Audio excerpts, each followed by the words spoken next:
bunuh Yesus yang tidak berdosa. Kenapa Tuhan Anda ini sama seperti dewa pagan yang membunuh anak kecil, orang-orang tidak berdosa demi menyelamatkan para penjahat? Ya nggak bisa juga kamu menyimpulkan begitu deh. Nah, coba saya tanya, Yesus datang untuk pendosa atau untuk orang benar? Memang gini loh, karena begitu besar kasih Allah akan dunia ini, maka dia mengirimkan anaknya yang tunggal. Untuk diapakan anaknya itu? Untuk diapakan? Untuk menyelamatkan dosa. Dengan cara apa anak menyembah kepada Tuhan yang psycho? Udah, itu versi kamu deh. Karena sebenarnya di balik sesuatu Psycho pasti apa? ada alasannya. Arti psycho apa? Psycho itu adalah orang-orang manusia yang tidak punya rasa empati. Kemana empati Anda? Kemana empati Tuhan Anda ketika membunuh anak yang tidak berdosa? Kemana empati Tuhan Anda ketika anaknya sendiri ditumbalkan untuk menyelamatkan orang jahat? Dengar deh, ya, kamu membandingkan Tuhan di perjanjian Allah Bapa dengan Yesus Kristus, betul? Tetapi kamu bilang Allah Bapa itu yang psikopat karena mengorbankan Yesus yang tidak berdosa, betul? Di kayu salib, betul? Sekarang memangnya siapa yang menyalibkan Yesus? Kan manusia, bukan Allah Yang Bapa. merencanakan siapa? Yang merencanakan siapa?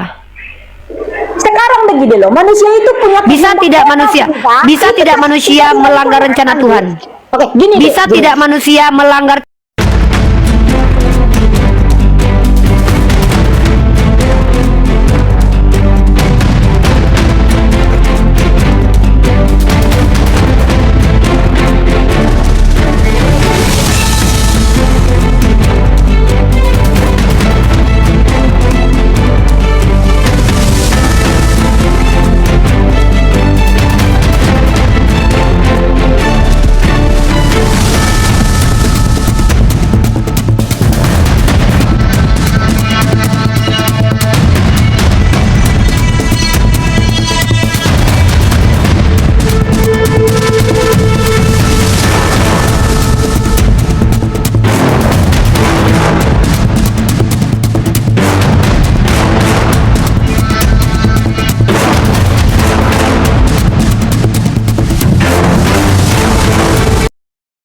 Assalamualaikum warahmatullahi wabarakatuh. Bertemu lagi dengan channel Kristologi Muslim, channel yang akan memperlihatkan diskusi dan debat lintas agama.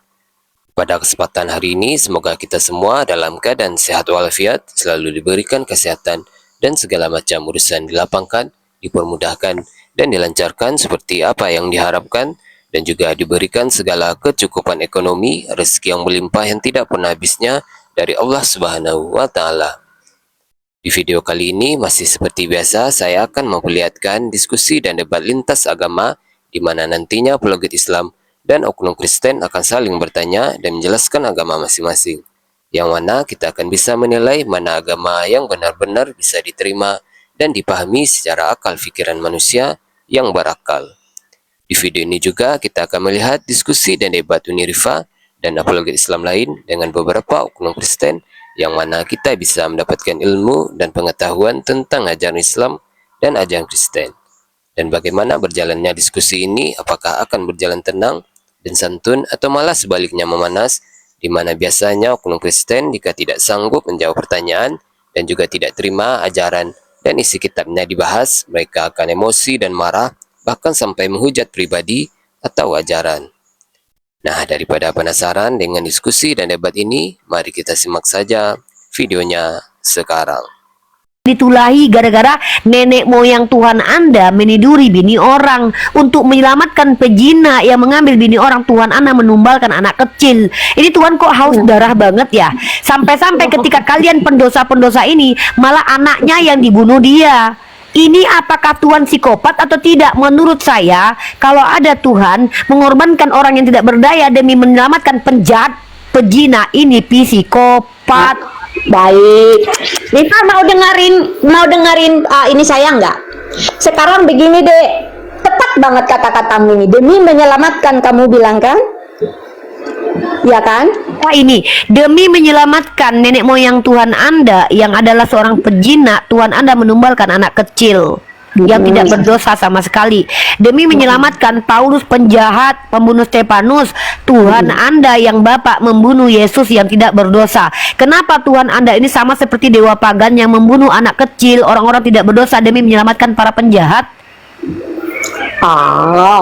Ya nggak bisa juga kamu menyimpulkan begitu deh. Lah, coba saya tanya, Yesus datang untuk pendosa atau untuk orang benar? Memang gini loh, karena begitu besar kasih Allah akan dunia ini, maka dia mengirimkan anaknya yang tunggal. Untuk diapakan anaknya itu? Untuk diapakan? Untuk menyelamatkan dosa. Dengan manusia. cara apa anaknya itu menyelamatkan? Jadi begini, sekalipun ibarat kata Tuhan Yesus itu tidak disalibkan, dia memang pasti tidak diterima. Karena pada Saya zaman tanya, orang yang Tuhan disalibkan, huruf orang-orang besar, yang Kak, terkutuk. dengar Kak. Tuhan huruf besar demi menyelamatkan para penjahat di dunia. Apa yang dia lakukan untuk menyelamatkan orang penjahat yang dilakukan?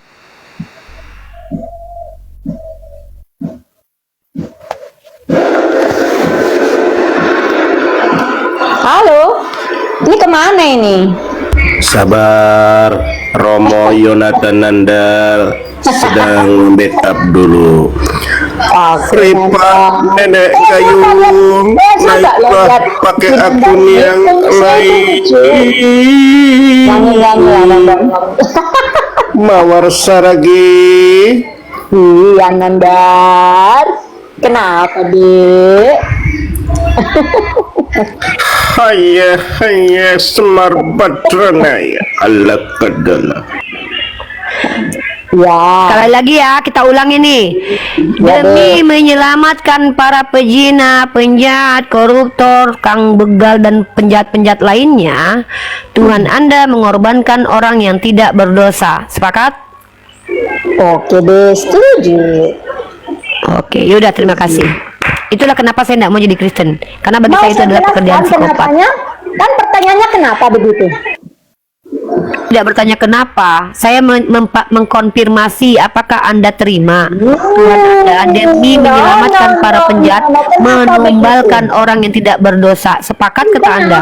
Ya udah, kalau gitu argumen saya benar. Anda menyembah kepada Tuhan yang psycho. Tidak, itu versi kamu deh. Karena sebenarnya di balik sesuatu Psycho pasti apa? ada alasannya. Arti psycho apa? Psycho itu adalah orang-orang manusia yang tidak punya rasa empati. Kemana empati Anda? Kemana empati Tuhan Anda ketika membunuh anak yang tidak berdosa? Kemana empati Tuhan Anda ketika anaknya sendiri ditumbalkan untuk menyelamatkan orang jahat? Dengar deh, ya, kamu membandingkan Tuhan di perjanjian Allah Bapa dengan Yesus Kristus, betul? Tetapi kamu bilang Allah Bapa itu yang psikopat karena mengorbankan Yesus yang tidak berdosa, betul? Di kayu salib, betul? Sekarang memangnya siapa yang menyalibkan Yesus? Kan manusia, bukan Allah Yang Bapa. merencanakan siapa? Yang merencanakan siapa? Sekarang begini loh, manusia itu punya Bisa kehendak tidak bebas manusia? juga. Bisa Itu tidak pasti manusia tidak melanggar rencana direncanakan. Tuhan? Oke, gini deh, Bisa gini. tidak manusia melanggar rencana Tuhan? Sekarang gini deh ya. Saya tanya dulu deh, kalau Tuhan sudah merencanakan, bisa nggak manusia menolak rencana itu? Oh bisa dong. Berarti manusia bisa menolak rencana Tuhan. Berarti Tuhan Anda tidak berdaya dengan rencananya sendiri. Oh, berarti rencana Tuhan bisa dirubah oleh manusia gitu. Kalau Tuhan pengen rencananya begini, nggak jadi terjadi. Gara-gara manusia lebih kuat daripada Tuhan gitu. Wah. Bukan masalah kuat-kuatan. Kita bisa menolak menjadi umat A atau umat B kan? Karena manusia. Yang punya saya kuasa. tanya, ketika Tuhan Anda itu sudah merencanakan penyalipan terhadap Yesus, bisa tidak manusia menghentikan penyalipan itu? Bukan begitu konsepnya deh. Saya tanya sekali lagi, ini pertanyaan saya jelas nih ya. Ketika Jelas, Tuhan jelas. Bapa merencanakan penyalipan terhadap Yesus, bisakah manusia menghentikan penyalipan itu? Jadi begini deh. Tahu nggak arti salib Jadi itu? begini, Salib itu adalah salib itu tempat orang meninggoy. kutuk. Arti salib adalah terkutuk. Berarti Anda menerima Yesus itu mati terkutuk? Kenapa dia menanggung manusia itu yang sebenarnya sudah terkutuk? Dia yang menggantikan. Dan Anda terima Tuhan Anda terkutuk? Dia menggantikan manusia-manusia Tuhan terkutuk. psycho dia tidak terima, Tuhan terkutuk dia terima. Kakak ini gimana ini kak? Tuhan Bapak terindikasi psycho, Tuhan Anak terkutuk. Parah nih agama Kristen nih. Begini dek, makna salib itu sebenarnya Ngerti nggak? Zaman dulu orang-orang yang disalib itu adalah orang-orang yang berdosa, Dek. Ngerti nggak? Makanya orang-orang yang menyalibkan Yesus pada waktu itu menyalibkan dia karena menganggap Yesus itu orang terkutuk, padahal tidak ditemui satupun kesalahan Yesus. Coba cari kesalahan Yesus di Perjanjian Baru. Berarti satupun tidak ada. Bapak mengutuk Yesus yang tidak berdosa. Tidak ada hubungannya dengan Allah Bapa, Dek. Yang mengutuk siapa? Yang bisa mengutuk di dunia ini siapa? Manusia lah. Oh, jadi manusia bisa mengutuk. Memangnya Allah Bapa atau manusia? Oh, manusia di jadi situ? jadi Woi Otan, jangan main repot saudara. Digaskan tap-tap layarnya, siripa kena tombak para Otan. Hal kadalah semar badranaya. Bingak ke giri-giri, pinggah amaru atas suta. Asad diurugan menyan kayu putih, tik Gunung Cermai, Kuningan, Jawa Barat. Nenek gayung kena tombak, kemana maneh nenek. Nandar, kita apa yang ngobrol yuk, Nandar. Nandar sambil nunggu Riva, yuk ngobrol sama saya. Biar saya terusin. Sebentar Bu, sebentar Bu ya, saya lagi makan Bu. Oke. Jadi begini, kalau mau ya saya terusin omongan saya tadi gitu loh. Jadi kalian kan suka mengejek arti salib gitu ya. Ya memang dulunya salib itu untuk orang-orang yang berdosa, karena zaman dulu hukuman itu memang disalibkan gitu loh. Jadi ketika Yesus itu ibarat kata disalibkan saat itu, memang dia dituduh berdosa kan, karena dia mengaku sebagai Tuhan. Jadi waktu itu imam-imam ya semua orang kan minta dia disalibkan. mana? Kapan tuh Anda nih ngomong apa sih Mbak? Saya Anda ngobrol sama mengakui, ya, Anda mengakui Tuhan Anda menghukum orang yang tidak bersalah sama sekali demi menyelamatkan penjahat. bukan begitu maksudnya, Dek. Yang dihukum atas kesalahan manusia siapa? Yesus kan? Dek, saya tanya sama kamu, nah yang menyalibkan Yesus itu Allah Bapa atau manusia-manusia saat itu? Rencana Allah Bapa. Siapa yang bilang? Loh, bukannya ada nubuatannya? Katanya dinubuatkan. Gimana? Dibuatkan itu karena memang sifat manusia itu, Dek. Ketika Allah Bapa itu datang, Yesus Nubuatan itu apa artinya, Kak? Nubuatan itu ramalan yang akan terjadi yang dibawa oleh Nabi berdasarkan penglihatan dari Tuhan. Maka yang Betul. merencanakan penyalipan itu siapa? Bukan. Siapa yang merencanakan penyalipan? Karena Tuhan sudah tahu sifat manusia, Dek. Iya, Manusia. tapi Yang karena Tuhan sudah tahu menyalibkan sifat. Yesus adalah- Saya tahu, mau apapun alasannya, yang jelas yang merencanakan penyalipan terhadap Yesus siapa? Jawab aja, Kak. Bukan, yang pasti bukan Allah Bapa, tapi konsekuensi kalau Oh, Yesus- berarti nubuatan itu bukan dari Allah Bapa. konsekuensi ketika- Oke, udah deh. Penyalipan ini rencana siapa, Kak? Rencana iblis atau rencana Bapa? bukan bicara iblis atau manusia. Oh, jadi rencana manusia penyalipan ini. Bukan Wah. Kita tidak Ternyata berbicara karya soal penyalipan rencana. ini cuman karya manusia, teman-teman.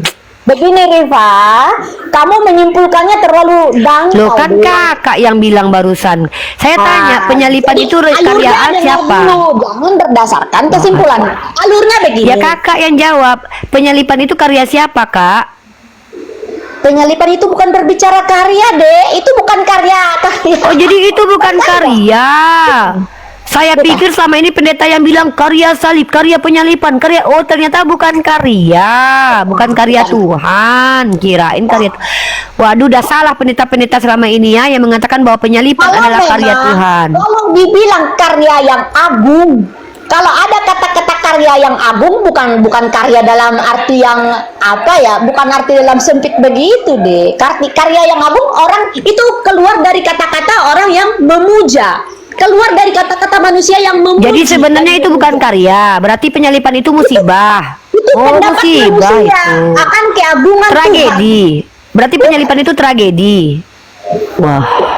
Ternyata Rifa, bukan karya Tuhan. Tapi Rifa, kamu kasih kesimpulan kayak lagi bawa. Saya tanya, makanya Lagi bawa penyalipan senjata. itu karya Tuhan. Kau bikin kesimpulan berdasarkan maksudmu. Lah saya kan tanya, Kak, Itu kan bertanya, penyalipan Dek. itu bukan karya. Bukan A, bukan B. Kamu kasih pilihan Oh, bukan A, B, karya C, D. Tuhan. Tiba-tiba kamu yang membuat jawaban. Yaudah, penyalipan itu perbuatan baik atau buruk, Kak? Kamu yang memberikan opsi jawaban dan harus Saya pilih. tanya, penyalipan itu perbuatan baik atau perbuatan buruk, Kakak? Buruk dong, sangat buruk. Wah, berarti penyalipan itu buruk. Menebus kalian dari dosa ternyata keburukan. Wah, Bukan, nah kan, tuh kan kamu bilang kesimpulanmu itu loh di ujungnya lah, itu loh. kan penyalipan itu kan menebus dosa kalian. Berarti itu sebuah keburukan. Waduh, Tuhannya punya rencana penyalipan ternyata melakukan keburukan. Ini parah ini. Bukan begitu deh. Nih, oke, dengerin saya dengan bahasa sederhana aja deh, supaya tidak kamu meliuk-liuk ke sana kemari. Kok Jadi meliuk, Kakak yang bilang? dengerin ya Rifa. Di perjanjian lama memang sudah dinubuatkan ya bahwa akan anak manusia itu, anak domba itu akan digiring seperti domba lah ke apa ya namanya, ke pembantaian, kira-kira begitulah. Nah, ketika Tuhan sudah makanya dibilang maka Allah Bapa mengorbankan anak yang sangat Anaknya ditumbalkan. Astagfirullah. beda ditumbalkan dengan dikorbankan. Dek. Anaknya dikurbanin. Oh, jadi korban anaknya. Untuk Dek. menyelamatkan siapa, Kak? Manusia yang berdosa deh. Berarti benar dong kata saya, Tuhan Bapak mengorbankan anaknya yang tunggal yang tidak bersalah demi menyelamatkan penjahat, menghukum orang yang tidak bersalah demi menyelamatkan penjahat. Betul kan berarti? Dengar gini deh, manusia, arti manusia itu buat Allah Bapa itu sangat berharga, Rifa. Manusia Lebih itu berharga daripada anak kandungnya. Kamu Jadi dan manusia aku. itu lebih berharga daripada Tuhan sendiri. Manusia ini lebih berharga daripada Yesus berarti. Kalau manusia harus diselamatkan dari dosa, Yesus dihukum. Kamu tahu nggak? Karena mutlak kalau kau punya anak, Rifa. Karena kalau bagi orang Kristen, manusia itu adalah anak Tuhan. Dia akan memberikan nyawanya untuk sahabatnya, untuk anaknya gitu loh. Berarti kakak lebih mulia daripada Tuhan Yesus. memberikan nyawanya buat sahabatnya. Apa? Iya, berarti kakak lebih mulia daripada Yesus. Bukan begitu juga saya.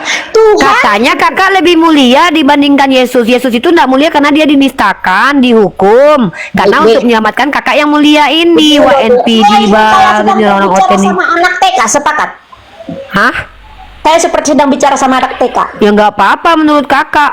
Saya Baik. bukan anak TK. Saya mempertanyakan argumen kakak. Kakak bilang Bapak itu sangat mengasihi manusia sehingga mengorbankan anaknya. Karena menurut Bapak manusia itu sangat berharga.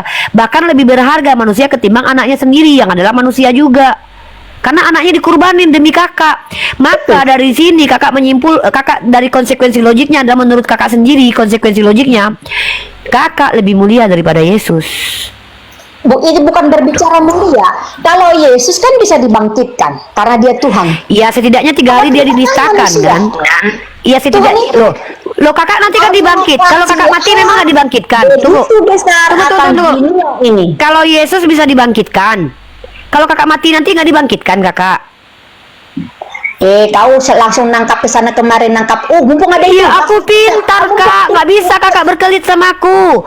Kakak bilang Yesus bisa dibangkitkan. Lah, memang kakak mati nanti nggak dibangkitkan. Dibangkitkan pada akhirnya. Wah, ya udah kalau gitu manusia juga bisa dibangkitkan. Kenapa harus Yesus yang jadi tumbal? Wah, Bukan parah. tunggal deh. Oke, siap. Pertanyaannya sangat bagus. Oke? Pertanyaannya sangat bagus. Kenapa Yesus yang ditumbalkan? Kenapa? Karena memang hanya darahnya dialah darah yang suci. Tidak Hanya darah Yesus yang suci, darah mamanya nggak suci. hanya darah Yesus lah yang Darah suci. Bunda Maria nggak suci Karena kak. Yesus tidak pernah berdosa. Darah Bunda Maria nggak suci kak. Bunda Maria dipanggil bukan panggilannya sebagai juru selamat. Darah Bunda Maria nggak suci kak. Bukan panggilannya sebagai juru Darah selamat. Bunda Maria nggak suci kak. Diulang lagi. Diulang lagi. Apakah darah Bunda Maria suci Bunda kakak? Maria itu kan manusia biasa. Darahnya suci nggak? Bunda Maria cuma memang dia orang yang Darahnya suci nggak kak? berbeda dengan Yesus. Darahnya Bunda Maria suci nggak kak? Tapi dia manusia. Manusia biasa. Yesus kan juga manusia kak. Bukan. Dia firman Tuhan Hah? yang menjadi manusia. Barang siapa yang tidak mempercayai Yesus datang sebagai manusia, dialah antikristus. Darahnya Bunda Maria suci nggak, Kak? Ya, tapi dia manusia biasa. Darahnya Bunda Maria suci nggak, Kak? Yesus sudah jadi tumbal karena suci, harus jadi manusia dulu. Lah, apa Oke. bedanya? Bunda Maria kan juga manusia. Oke. Oh, Darah Bunda karena- Maria suci nggak, Kak? Begini deh, jangan kamu Saya sama- tanya kamu sekali Maria lagi, dengan darah Yesus. Bunda Maria suci Kamu nggak, sama Kak? Maria dengan Yesus. Saya hanya bertanya ini aja, darahnya Bunda Maria suci nggak, Kak? Tidak, Yesus bukan Maria. Kalau begitu, Yesus itu ketika di rahim Maria terkena darahnya Maria yang tidak suci. Yang masuk ke Yesus dalam sel-sel bukan tubuhnya Maria. Yesus adalah darahnya Maria yang tidak suci. Dek, tadi oke, ini hubungannya. Tadi kita pengorbanan, kurban deh ya, kurban. Maria tidak terpanggil untuk menjadi kurban deh, bukan. Tapi Ibunya Yesus, Tuhan korban tidak Yesus. suci darahnya, tapi Tuhan lahir di situ menghisap darah dan daging dan susu ibunya, teman-teman. Perhatikan baik-baik ya. Ibunya nggak suci, guys. Tapi anaknya lahir gara-gara terikat tali pusarnya dengan mamanya. Darahnya di situ, dagingnya dari situ, air susunya dari situ. Ternyata yang tidak suci ini dikonsumsi oleh Tuhan, dan Tuhannya suci, mamanya nggak suci. Maria juga kan nggak disalibkan deh. Kita kan lagi ngomongin Yesus. Kan deh. kakak bilang yang harus, Yesus, kan deh. saya tanya kenapa harus Yesus yang disalib, kakak bilang cuman dia yang suci. Saya tanya Maria suci nggak? Enggak, kata kakak. Sementara Yesus dalam rahim Maria itu menghisap darah dan daging siapa, kak? Maria atau punya orang? Jadi gini deh ya, Maria itu kan ibunya, yang disalibkan kan Yesus, yang dibilang sebagai juru selamat itu kan Yesus, yang dikurbankan kan Iya, Yesus. makanya kenapa harus Yesus yang dikurbankan? Kakak bilang karena dialah satu-satunya manusia yang punya darah suci. Saya tanya, darah Maria nggak suci. Sementara Yesus itu besar dan lahirnya di dalam rahim Maria. Dimana kalau kakak tahu proses kelahiran seseorang itu ada kaitannya dengan darah perempuan yang melahirkan, kak. Kakak tahu kan, yang menjadi zigot itu adalah darah menstruasi kita yang dibuat. tahu Dengar aja dulu, saya yang begitu Kak, deh. dengar dulu, kak. Jadi gitu. Sel telur, kakak tahu sel telur itu kalau tidak dibuahi dia jadi darah menstruasi, kak.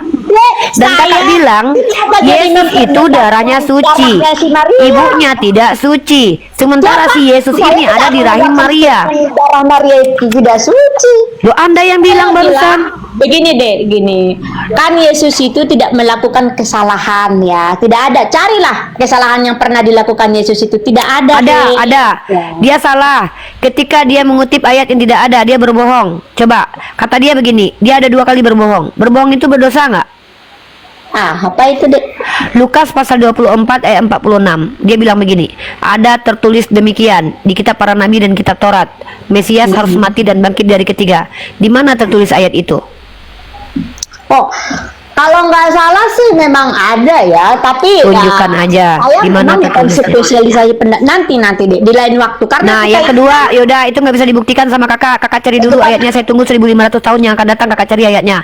Yang kedua, ketika Yesus berkata, "Akulah jalan kebenaran dan hidup." Ya, ya tidak ada yang sampai kepada Bapa kecuali melalui Yesus. Apakah itu benar? melalui aku, iya benar. Henok Helia ke surga melalui Yesus nggak? Itu kan di perjanjian lama deh. Begini sih. Lagi-lagi kebohongan Yesus. Yesus berkata kepada orang yang mau mati di tiang salib. Ini orang yang mau mati di PHP Yesus loh. Hari ini juga kau bersamaku di Firdaus. Pertanyaannya, Yesus hari itu ke Firdaus atau ke neraka atau ke alam maut? Definisinya bukan begitu. Hari ini juga ya tepuk tangan lah kau. Ya tidak apa-apa karena kesimpulan kamu hari ini juga ya rohnya itu sudah bersama bersama Bapa di surga. Rohnya Yesus kemana pada waktu itu, kak? Rohnya siapa? Rohnya Yesus. Ya, kemana roh Yesus waktu itu? Ya bersama Bapa di surga lah. Mana ayatnya? Ya kak, kalau dia mengatakan Kan hari itu dia mati, kak. dia udah bilang Kan rohnya pergi ke alam maut, Kak. Kenapa ke surga? Dia kan ke surga nanti setelah bangkit. Kakak mengada-ada, Kak. tubuhnya yang bangkit pada hari ketiga. Rohnya mah tidak pernah mati, Rifa. Di mana rohnya tertulis pergi ke surga, Kak? Loh, kan dia bilang hari ini juga kamu bersama Ya. denganku. Itu Hari itu juga dia kemana? itu kalimatnya bersama Bapak. Iya kan dia ngomong. Kalau cuman ngomong saya juga bisa. Duitku banyak di ATM, tapi ternyata saldonya kosong. Kalau ada orang bilang hari ini juga kau bersamaku di Firdaus loh, kakak percaya gitu aja? Nah pertanyaannya hari itu dia kemana? Memang iya bersama Bapak. Ya hari itu dia kemana? Dia udah bilang kan bersama Bapak. Mana dalilnya? Mana? Dia ke tempat Bapak ke surga itu setelah 3 hari bangkit, 40 hari kemudian baru dia naik ke surga loh, Kak. Itu tubuhnya bersama tubuh. Ya, tunjukkan kepada saya ruhnya sudah terbang ke surga.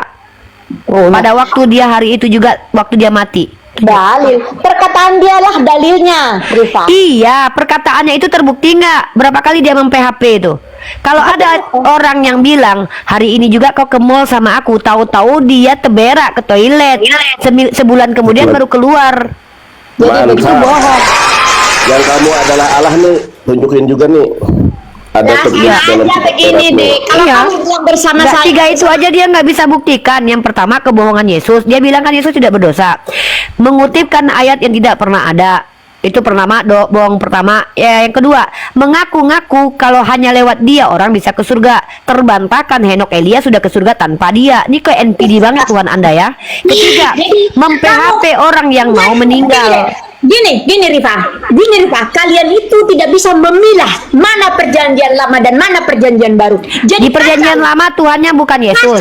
kacau deh. Jadi Di gini loh. perjanjian lama Tuhannya siapa? Aku mulai jadi ada gambaran. Begini, saya tidak paham kitab sucimu, tapi dari begini saya jadi paham sedikit dengan kitab sucimu. Jadi kamu mencampur adukan rentetan peristiwa dari perjanjian lama ke perjanjian baru. Nggak ada hubungan. Yesus itu munculnya adanya di perjanjian baru dengan firman-firman. Oh, berarti bohong lagi Yesus nih. Menurut kakak Mawar Saragi, Yesus telah berdosa mengatakan aku telah ada sebelum Abraham ada. Di perjanjian lama tidak ada Tuhannya orang Kristen teman-teman ya. Dek, di perjanjian lama, Yesus di perjanjian lama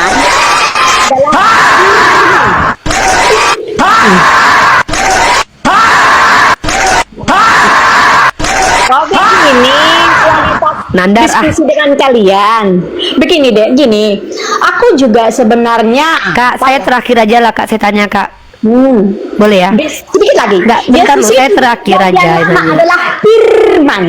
Dia di perjanjian baru menjadi wujud manusia. Firman itu Oh, baru Tuhan kakak ternyata. Firman itu Kirain udah ada menjadi sebelum manusia ada. di perjanjian Ya baru. udah, ya udah, Tuhannya baru ya, Tuhannya baru. Di Tuhan baru ada. perjanjian lama. Oke. Yesus itu adalah firman. Oke, berarti Yesus ini Tuhan yang terbentuk baru ya?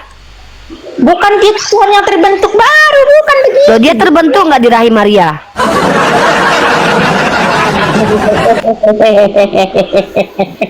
Ketawa. Kakak, saya bacakan ayat untuk kakak dalam kitab Yesaya pasal. lucu. Tergemes saya, gemes. Kak, aku bacakan ayat buat kakak dulu ya. Kakak deh, buka silakan. Yesaya pasal 43 nomor 10. Ini kata Bacakan, Tuhan perjanjian lama. Aku belajar percaya dulu sama kamu. Bacakanlah, Ya, bacakan. kamu inilah saksi-saksiku. Demikianlah firman Tuhan dan hambaku yang telah kupilih supaya kamu tahu dan percaya kepadaku dan mengerti bahwa aku tetap Dia. Sebelum aku tidak ada Allah dibentuk dan sesudah aku tidak akan ada lagi. Maka kalau ada Tuhan yang muncul kemudian dibentuk, maka itu bukan Allah. Memang bukan Allah, itu kan Yesus. Oh, berarti Yesus bukan Allah. Yesus itu firman Allah. Bukan Allah. Firmannya, Bukan Allah. firman Allah. Bukan Allah. Oke, kalau misalnya kamu bilang begitu, ibaratnya dia itu bukan Allah Bapa, tetapi firman Allah. Yesus Allah bukan. Firmannya, Bukan Allah. firman Allah. Baca Yohanes 1 ayat 1. Menurut penulis kitab Anda. Pada mulanya firman, firman bersama Allah, dan firman adalah Allah. Firman Allah bukan? Ya, tapi mereka tiga dalam satu ya, tiga kesatuan. Apanya yang tiga, apanya yang satu? Ada rohnya, Rohnya itu siapa? Roh Kudus. Terus Roh Kudus itu Tuhan. Itu menyatu dengan Tuhan. Misalnya kayak Rita ini kan ada rohnya, ada dagingnya kan? Berarti Tuhan Anda juga punya daging. Iya, dalam bentuk Yesus. Oh, berarti Tuhan itu, Yesus itu Tuhan, bukan Allah. Jadi gini, ibaratnya kalau Rifa ini kan ada rohnya, ada dagingnya. Nah, kalau Dengar Tuhan Kak, itu, tadi tentang sikap psikopat, tidak mau kalian samakan Tuhan kalian dengan manusia. Sekarang untuk menganalogikan Tritunggal, Anda bawa-bawa saya tubuh, jiwa, dan roh. Anda tahu tidak, uno substansi tres persona yang digagas oleh Tertullianus di abad kedua itu bicara tentang tiga persona, tiga pribadi yang berbeda. Ketika Anda bicara tubuh, jiwa, dan roh, tubuh tanpa roh namanya mayat, tidak bisa dikatakan pribadi. Roh tanpa tubuh namanya roh. Ya, jiwa tanpa tubuh itu cuman jiwa. Sejak kapan jiwa satu pribadi, tubuh satu pribadi, roh satu pribadi? Mereka dikatakan satu pribadi kalau mereka lengkap menyatu. Apakah Tuhan Anda begitu? jadi ada Allah Bapa, ada Yesus, ya firman-Nya yang menjadi manusia, dan ada Roh Kudus. Allah Bapa ini Yesus bukan? Bukan. Bukan. Oke, Allah Bapa ini berdaging tidak? Dalam Yesus dia berdaging. Dalam Yesus maksudnya Allah Bapa ini masuk ke dalam tubuh daging Yesus. Gimana ya menjelaskannya ke kamu? Ya nggak bisa dijelasin karena Bapak gereja Anda mengatakan Trinitas itu misteri. Kok Anda mau menjelaskan pula? Bapak gereja Anda aja menyerah menjelaskannya. Iya, sesuai dengan ayat firman Tuhan, Yesus itu adalah firman yang menjadi manusia, dan rohnya itu adalah roh yang kudus, begitu, rohnya Tuhan. Roh setiap manusia itu kudus karena roh itu tidak dilahirkan dari hubungan badan, karena roh itu ditiupkan. Kalau Anda mau berkata manusia itu tidak bisa dikatakan suci karena hasil sperma, Anda tahu tidak? Yang hasil sperma itu adalah daging kita, tulang kita yang dibentuk dari dalam rahim. Yang di dalam Islam 3 bulan kemudian setelah terbentuk ditiupkan ruh. Ruh itu bukan hasil hubungan badan. Yang hasil hubungan badan itu adalah tubuh kita ini. Sperma itu bersatu dengan telur menghasilkan zigot. Inilah cikal bakal tubuh kita. Inilah Yesaya 43 nomor 10 mengatakan tidak ada Tuhan yang dibentuk, sementara Anda menerima Tuhan yang berbentuk, yaitu berbentuk manusia. Jadi gini ya Rita ya. Jadi ada Allah Bapa, ada Yesus. Yesus itu adalah firman. Allah Bapa itu punya daging kemanusiaan nggak? Enggak. Yesus punya daging kemanusiaan Nggak nggak? tahu maksudnya, nggak tahu karena memang belum Nggak pernah tahu. bertemu dengan Allah. Karena di Ya. zaman Isa Allah itu berupa api. Satu-satunya Allah yang mana? Oh, berarti Allah Anda pernah berubah menjadi api. Iya, waktu dia Berarti kalau ada orang menyembah api itu nggak salah ya, karena memang pernah ada Tuhan berubah jadi api. Sama seperti Anda menyembah kepada manusia Yesus, Iya, maka penyembah api itu nggak salah ya. Gini, ketika Allah mau menyampaikan 10 firman-Nya kepada Musa, ya. Kalau kamu tahu sejarahnya Musa bertemu Ada dengan Ustadz Wafi Gus di bawah dalam nggak? bentuk- itu Binatang dalam Nandar, bentuk ada Ustadz Wafi nggak di bawah? itu dalam bentuk api dia. Bentar. Binatang Nandar. Nandar, bentar Kak ya. Nandar, ada Ustadz Wafi nggak Nggak di ada bawah? nih, telepon aja. Ustaz Wapinya telepon. Ini aku bersama beliau miss call aku. Ini dong apa namanya? Jadikan Baik, aku baik, moderator. nggak ada. Nggak, Kalau jadikan ada aku mau- moderator. Perasaan Uli moderator deh. Enggak, ini enggak, Bro. Ini kan baru naik. Udah dari Jadi aku turun dulu ya. Nggak bisa akses. Oke, Nandar. Gua siapin makan malam dulu ya, lain kali kita sambung ya. Sabor. Enggak lah, aku kan punya anak dong, sayang. Ya. Silakan, Waktu silakan, Bu. makan, udah waktunya makan ya. Silakan. Nggak apa-apa, nggak apa-apa, Kakak. Ini cukup. Kakak, Terima terima kasih kasih ya. diskusinya ya, Kakak. Kakak cantik, Kakak. Mohon maaf ya kalau diskusi kita agak sedikit keras. Itu bukan karena kebencianku sama Kakak, tapi karena cintaku sama Kakak. Ya nggak apa-apa, aku juga karena cintaku padamu kok, ya. Iya, I love you, Kak. Oke, I love you too, yuk. Sehat-sehat ya, Kakakku sayang. Halo, Pada Ustaz Wapi ini biar enak nih. Bentar. Mumpung lagi rame nih. Silakan, ini ada pasien baru. Ya, Fenrir, silakan. Ada yang mau ditanyakan? Atau ada yang mau ditanggapi dari Tuhannya Oten psikopat? Tuhan si Oten ini psikopat. Gimana ini Bunda, ini Rifa menjelaskan ini Bunda? Tuhan Anda menghukum anak Daud yang tidak pernah melakukan kesalahan apa-apa karena untuk menyelamatkan orang yang berzina ditulahi selama seminggu. Itu menurut saya kejam dan keji, bahkan psikopat. Demi menyelamatkan penjahat, anak kecil yang tidak salah apa-apa ditulahi selama seminggu. Menurut Anda psikopat atau enggak? Di ayat mana itu Bunda? Nih, tadi Anda berarti tidak menyimak diskusi kami ya? Maaf, soalnya kan baru masuk. Oke. Anda tahu kisah itu, kisahnya Daud mengambil Betseba? Anda buka 2 Samuel pasal 12 nomor 15 bro. Anda baca dulu baru Anda jelaskan ke saya ya. Saya mau chat Ustadz Wafi dulu bentar. 2 Samuel apa itu Bunda? 2 Samuel pasal 12 nomor 15. Nah, aku aja yang telepon nih, aku aja. Enggak, bukan telepon. Ustadz Wafi ada perlu sama aku, nggak ada kaitannya dengan ini. Beliau lagi sibuk. Beliau mau diskusi.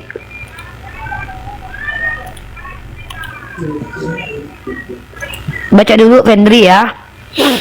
Ini Dan jelaskan. 2 Samuel pasal 12 Bun.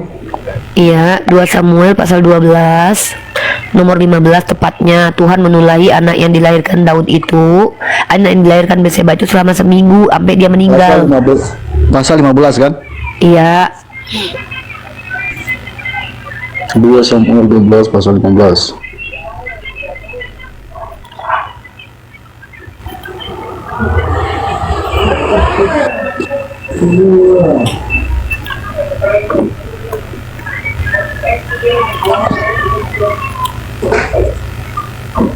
Oh iya.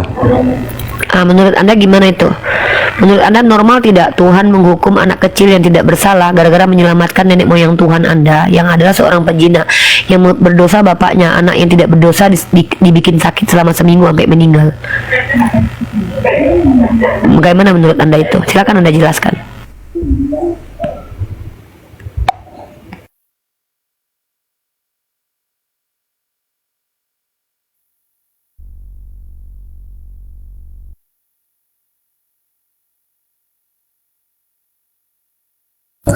Mau kemana Uni?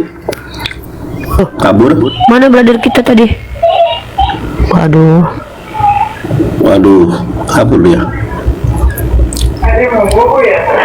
kadang ku berpikir. Ini bahas apa tadi? Hanya Pak Jemi psikopat. Oh, gara-gara apa? Gara-gara Gara-gara Tuhan dia menghukum. ngabisin nyawanya.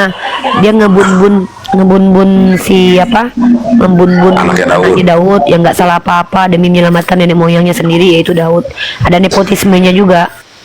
menghukum anaknya Daud apa menghukum Daud sebetulnya itu? Iya, kalau dihukum Daudnya kan Bapak baca Imamat pasal 10 nomor 20. Siapa yang berzina dia yang harus meninggoy.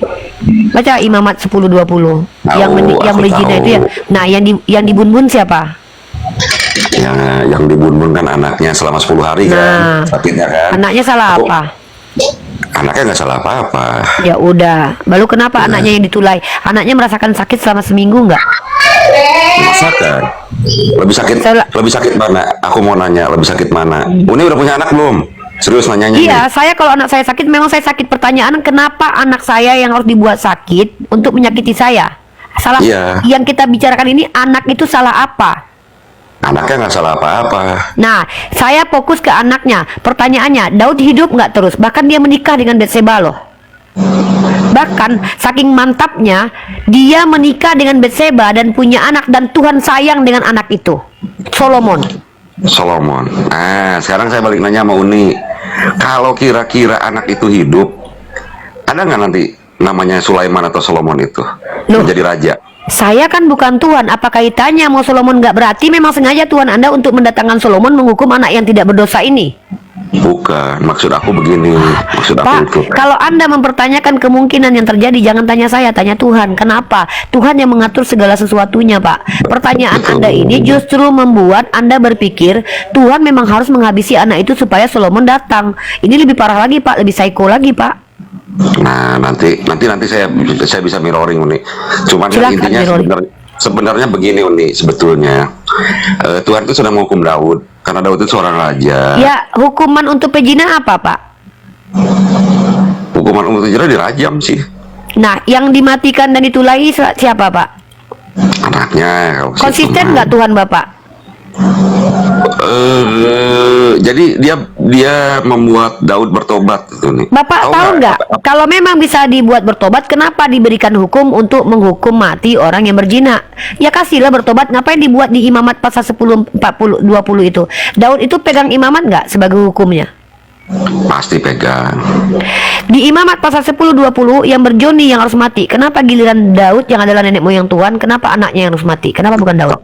Tapi apakah mungkin dilaksanakan gara-gara segitu Kenapa? Daud Karena terus- kalian kan nggak mau kan kalau seandainya Daud mati nanti Tuhan kalian nggak punya nenek moyang. Ini nepotisme.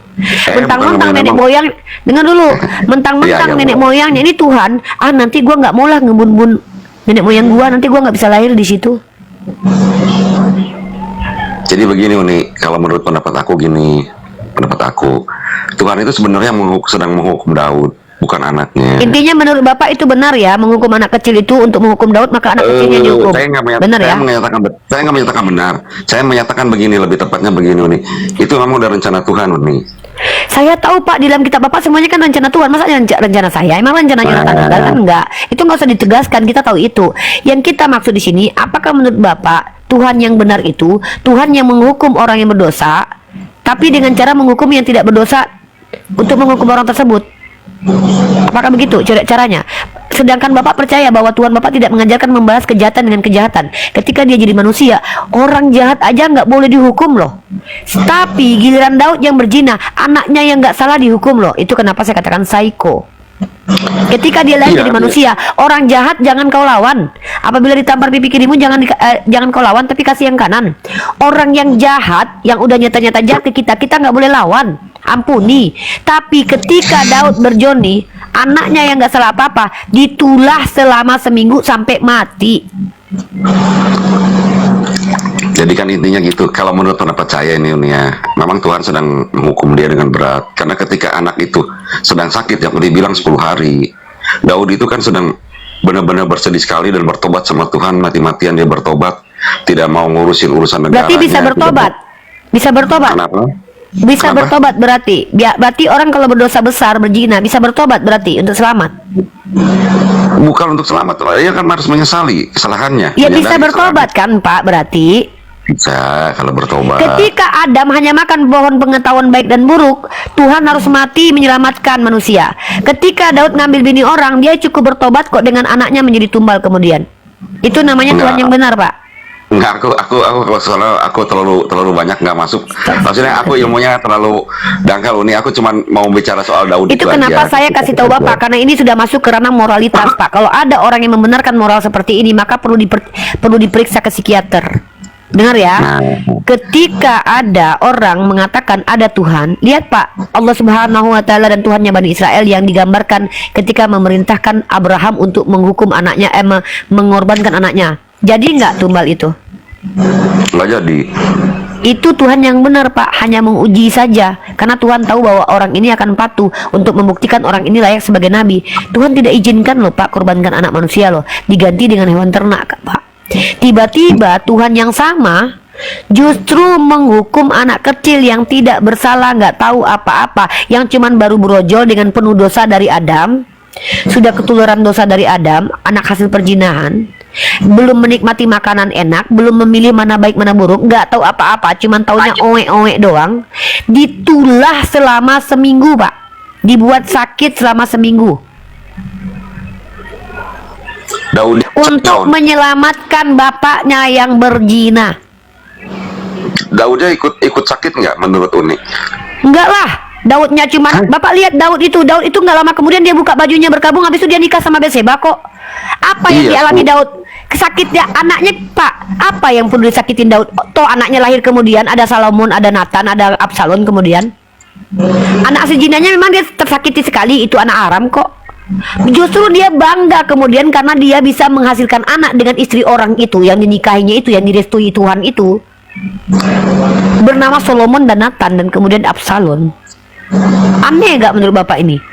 Bagaimana mungkin Tuhan yang menghukum anak kecil yang tidak berdosa ini, menyelamatkan laki-laki ini, malah menikahi perempuan yang adalah bini orang tadi ini? Lalu kemudian melahirkan anak baru yang disukai oleh Tuhan, yang menjadi nenek moyang Tuhan. Makanya saya bilang, menurut saya ini psycho, Pak. Ya mungkin begini loh nih, aku mau berpikirnya begini. Mungkin Tuhan tahu bahwa anak itu di kemudian hari akan menjadi bencana besar. Itu buat asumsi umat Bapak. Israel. Kalau Bapak punya data silakan tunjukkan. Kalau di dalam agama kami ada data seperti itu, Pak. Kalau Bapak tidak punya, berarti itu ini namanya aduh, Pak. Jangan banyak berasumsi terkait tentang Tuhan seolah-olah Bapak itu adalah Tuhan. Jangan menambahi firman Tuhan. Barang siapa yang menambahi dan mengurangi firman Tuhan, orang itu harus mati loh, Pak. Orang itu dihukum loh, Pak. Aku tahu. Bapak sudah menambah-nambahi firman Tuhan. Tidak ada tertulis dalam kitab Bapak alasannya dia satu-satunya yang menjadi alasan anak itu dibunbun sama Tuhan Anda karena dia adalah anak yang tidak berdaya, lahir dari laki-laki dan perempuan yang berzina. Ya mungkin Tuhan, aku mah berpikirnya mungkin Tuhan tahu apa yang bakal terjadi, jadi lebih baik anak itu Tuhan mati aja. tentu, Pak. Kalau Tuhan yang benar tahu apa yang terjadi. Pertanyaannya, kalau memang Tuhan ingin anak itu mati karena dia tahu apa yang akan dibuat oleh anak itu, kenapa Tuhan mengizinkan Hitler hidup hingga menghabisi nyawa 6 juta orang Yahudi? Ya, aku nggak tahu juga. Mungkin dampaknya lebih parah kali. Nah, seperti ini loh nih. Aku mau 6 juta orang Bani Israel dihabisi oleh Hitler, tapi Ya. Tuhan Anda menghidupi dia dan bahkan dia menjadi Kristen. Nah, Pak, kebetulan begini. apa yang Bapak sampaikan asumsi yang sudah tertampar sendiri dengan kenyataan bahwa Hitler yang menghabisi 6 juta orang Yahudi itu dibiarkan hidup oleh Tuhan Anda. Ya, begini. Saya nggak tahu gara-gara doktrin kalian sampai betul-betul kehilangan moralitas ini, anak kecil yang nggak salah apa. Pak, ini loh Pak, kalau kita diskusi santai, karena kalian tidak menunjukkan aspek moralitas yang bobrok, membenarkan anak kecil yang tidak berdosa mati karena kelakuan bapaknya, ini sama kayak kalian melihat anak kecil lagi dibakar hidup-hidup karena bapaknya yang berzina, dan kalian biar ya Tuhan memang izinkan begitu. Apa bedanya dengan penyembah Baal dan Molok, Pak? Pak Jamie, aku nggak ngerti lagi deh doktrin betul-betul menghilangkan moralitas seperti ini. Nauzubillah min dzalik. Astagfirullahaladzim. Enggak, aku lagi membandingin gini loh. Uni, aku bandingkan gini loh. Aku kebetulan baca nih. Tadi kan semenjak gara-gara pohon ara tuh. Kan ada cerita pohon ara tuh, kita tadi siang tuh. Pohon ara kenapa? Kebetulan aku baca riwayat mengenai Nabi Musa dan Nabi Khidir. Nah, aku itu melihat apa persamaannya. alasan anak kecil? Oh, beda. Anak kecil itu dibunbun, diberitahukan oleh Nabi Khidir sama Nabi Musa, Pak. Karena anak itu nanti ketika besar dia membolongi mengajak mamanya dan bapaknya ke dalam kekafiran. Artinya Nabi Musa diberitahukan kemudian. Artinya kami juga tahu, oh begitu. Nah, anak yang dibunbun ini di dalam 2 Samuel ini, satu-satu alasan dia dibunbun karena dia lahir dari hasil perzinahan, Pak. Tidak ada di kitab Bapak dituliskan dia akan berbuat jahat kemudian. Kalau di kami diberitakan, Pak. Makanya kan, make sense kemudian. Benar, aku motong yang omongan Uni. Tapi kan nggak semua anak kasih perzinahan dibunbun sama Tuhan.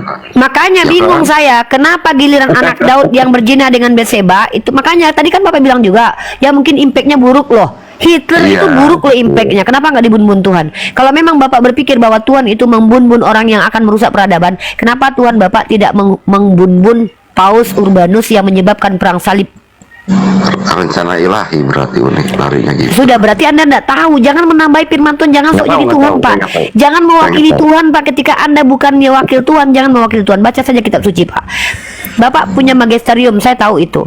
Tapi ketika Bapak menambah-nambahi firman Tuhan, menuliskan sesuatu yang tidak tertulis, Bapak itu sudah melanggar kaidah Bible sendiri. Jangan tambahi firman Tuhan, jangan dikurangi firman Tuhan. Kak Ina ngantarin nasi. Marah aku Makan sama malam. Iqbal nanti. Makan malam. Iya. Nggak, aku cuman itu aja, ngebahas itu aja. Apa? Aku lagi Alhamdulillah, Kak mirroring. Iqbal. Aku lagi mirroring sama kisah yang Nabi Khidir sama Nabi Musa itu loh. Ya, Hampir Nabi Khidir mirip. itu ada alasannya Pak, nggak ada kemiripan Pak. Anak kecil itu dibun-bun gara-gara bapaknya yang berbuat dosa. Nabi Khidir itu diizinkan membun-bun karena anak ini akan membawa bapaknya yang baik dan ibunya yang baik menjadi kafir. Ya mungkin anak itu juga seperti itu. Itu Makanya mungkin, aku nggak mau terima asumsi. Kalau asumsi Iya. liar tuh aduh kita nggak Iya bisa. sih, asumsi. Memang Bapak seperti kata Ton tadi, Bapak harus membela keyakinan Bapak yang secara moralitas sudah bobrok, jauh bobrok sekali. Bahkan di dalam Islam sendiri Pak, kalau ada anak kecil yang dibun-bun sama Tuhan, anak itu fitrahnya suci, dia langsung OTW ke surga tanpa ada. Ketika kita bencana di tsunami Aceh, banyak kan anak kecil yang meninggoy. Iya. Zaman Nuh, anak itu lahir langsung OTW surga. Tapi di agama kalian anak kecil itu bawa dosanya Adam, belum dibaptis dalam nama Yesus, masuk neraka pula. Kan udah ditebus katanya. Kapan ditebus Yesus? Emang anak itu mengimani Yesus sebagai juru selamat? Ya, maksudnya dosa lahirnya itu udah ditebus. Ya, kalau Semua. memang anak semua orang manusia tidak perlu beriman kepada Yesus tapi sudah ditebus, ya udah kita semua masuk surga, Pak, tanpa perlu agamanya apa. Ya kan yang ditebus kan bukannya cuma umat Kristen aja, semua umat manusia. Ya udah, Budi. kalau begitu mau Hindu besok masuk surga Kristen, besok Buddha, penyembah hantu belau. Ngeri kali Udah. Pak Jimmy. Ya udah turun. Pak, Nah, kalau lu naik kalau lagi lawan saya dia, fighting, jangan naik, Bapak nanti bonyok. Bapak naik Iya, ketika saya santai tahu. aja, karena Bapak nggak cocok Tahu. untuk itu. Kenapa saya nggak pilih-pilih orang, Pak? Kalau sudah modelnya saya sedang membuka cakrawala berpikir, menyadarkan manusia, saya tidak pandang bulu, Pak. Siapapun, termasuk Papi Gembala. Saya hajar naik Papi Gembala. Oke, siap. Saya cuma kebandingin itu aja. Bentar lagi ada Terserah kuis dia. kita di Komalnya Inspirasi. Jam berapa, Bang Pelopo? Kuis. Bang Pelopo, jam berapa kuis? Kuis apaan lagi? Kuis lah, penonton belum. Warahmatullahi wabarakatuh. Halo, Bang. Iya, gimana? Nah, saya udah bilang kalau Bunda Gembala lagi mode destroyer jangan Mode naik. perang. Batosai, Kalau mau mode diperang, jangan. mode Batosai. Habis yang sebelumnya ibu yang tadi mancing-mancing, Bang. Mancing-mancing Oh, aja gitu. pas banget sama gayanya. Ya salam. Iya, kalau lagi mode soft boleh. Kalau lagi mode perang bahaya. Ya, ya salam. Kang Yonatan, kumaha ada Bang? Oh, jauh Itu dari berangkat. kalau seandainya aku di Komal dia tidur, aku dibiarin menginjili sendiri. Ini Ya, kalau intinya Melayu, gitu. kalau Melayu begitu nih, udah dapat sedikit aja, udah tidur nih. Ini males saya kadang-kadang kerja sama Melayu. Lanjut. Jadi gini, kenapa saya memberikan tema ini? Karena menghukum anak kecil yang tidak berdosa demi menyelamatkan orang yang berbuat dosa, dan orang berbuat dosa itu pada akhirnya nyaman dan tidak bertanggung jawab lagi dengan apa yang dilakukan. Bagi saya itu psycho. Coba kalian bayangkan sekarang, Papi Gembala ini, istrinya hamil punya anak, istrinya mencuri. Ayo, kamu mencuri istriku. Iya, Papi Gembala. Yaudah, kita hukum aja anak kita nih, dia yang salah nih. Karena dia waktu dia di kandungan kamu sedang mencuri nih. Gara-gara dia kamu ngidam mangga orang, kamu curi mangga orang. Hukum dia anaknya. Dibubukin anaknya, dibonyokin selama seminggu. Orang ini Papi Gembala akan dipenjara karena psycho. Anak kecil yang nggak tahu apa-apa cuman ngoek ditulahi selama seminggu menjadi sakit loh. Nah, itu alasan saya mengatakan bahwa Tuhan Pak Jemi psycho. Ya, tapi kalau dalam kasus Papi Gembala mau ada kuis apa? Tapi dalam kasus Biasalah, ini kan ada rezeki sedikit, ada tas, ada apa, ya itulah mau berbagi sedikit nanti di Rumbang Inspirasi lah ya. Nandar mana nih? Yonatan Nandar. Kalau Nanti, kalian nanti. bisa, kalau kalian bisa membantah argumen aku silakan. Apa nih? ya udah next time nanti kita ngobrolin lagi Kita mau soal ini. kuis di Komalnya Inspirasi. Jangan kos dulu, aku bicara dulu di YouTube. Iya ya. Untuk selalu diletakkan di jalan yang lurus, karena dia bisa belok dan jatuh ke dalam jurang. Itu kenapa kami umat Islam ini selalu berdoa, karena Islam adalah agama yang sudah lurus, tetapi yang Ton bisa nggak lurus. Ton bisa sesat, bisa salah memahami. Nah, itu kenapa kami berdoa setiap hari supaya diluruskan. Bukan berarti jalannya belum lurus, jalannya udah lurus. Tapi supaya Ton ini mengikuti jalan yang lurus itu, dia minta kepada Allah supaya ditetapkan selalu di jalan itu. Gitu. Paham nggak kira-kira bahasa Uni? Iya, itu Kak pertanyaannya Kak. Nah kalau Ya, seperti lanjut. itu, di mana ininya kebenarannya gitu? Kalau bisa berikan Islam itu kepada- kebenaran, Dek. Islam itu kebenaran.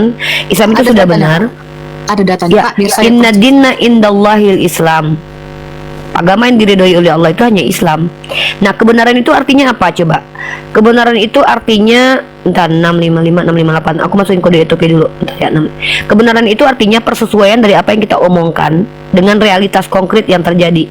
Nah, Islam itu apa yang yang disampaikan itu semua dalilnya ada.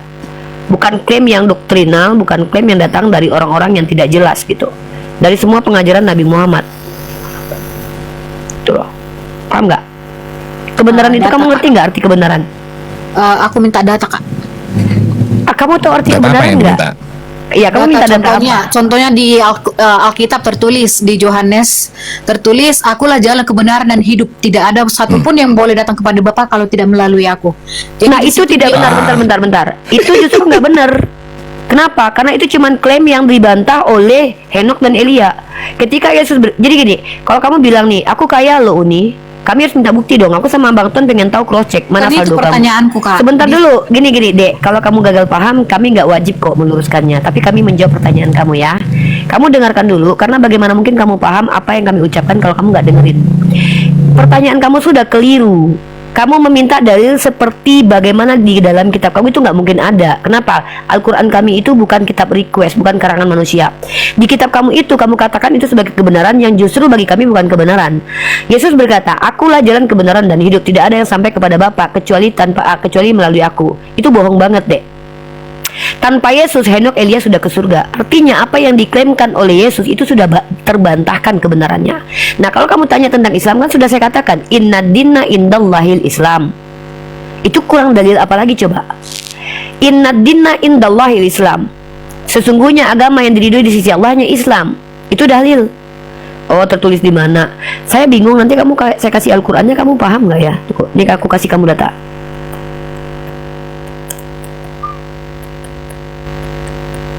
Sorry ya, kami nggak lagi ada waktu buat ngadepin orang yang ngeyel ya Dek ya. Kalau kamu pengen tahu, kami kasih jawaban.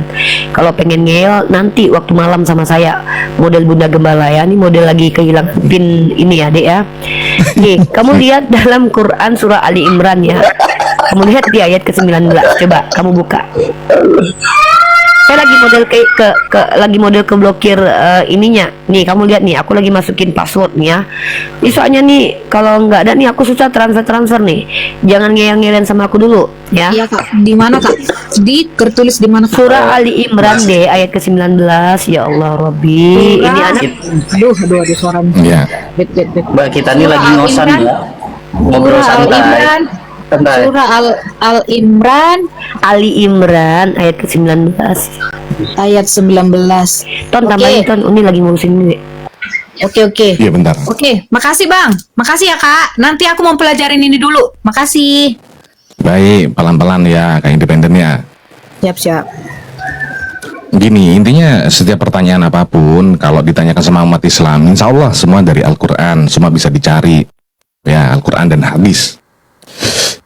Karena gini loh ya, banyak kadang pertanyaan dari teman-teman Kristen ini nggak esensial dengan pengajaran atau dengan apa namanya syariat kita sebagai umat beragama gitu.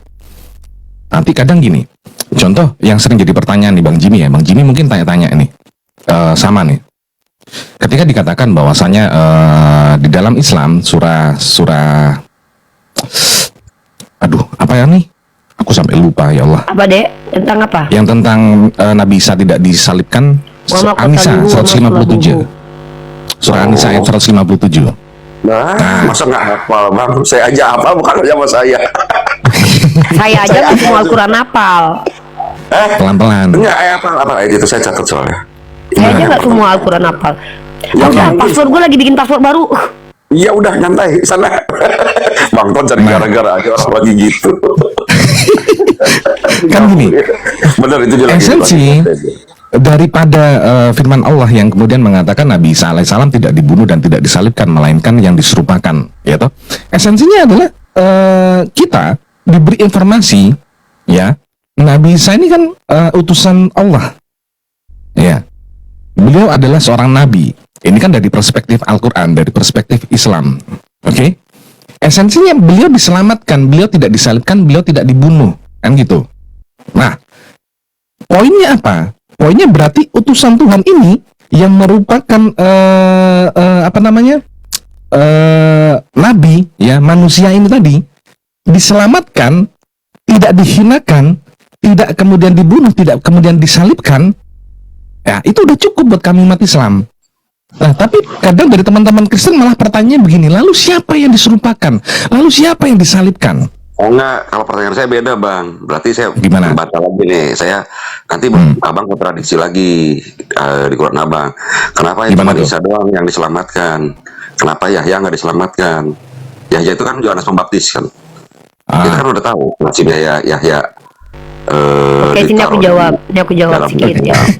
Udah lanjutin dulu BRI rekening biar aku sama Bang Ton dulu. Bang Ton, lanjut Bang Ton. Oke. Fokus dulu. Ini Maka esensinya begini bang, soalnya gini, kalau kita pelajari kenapa Nabi Isa kemudian diselamatkan, kenapa Nabi Isa kemudian tidak disalibkan, melainkan diangkat ke langit yang kedua, gitu kan ya? Karena apa? Tugas-tugas beliau belum selesai.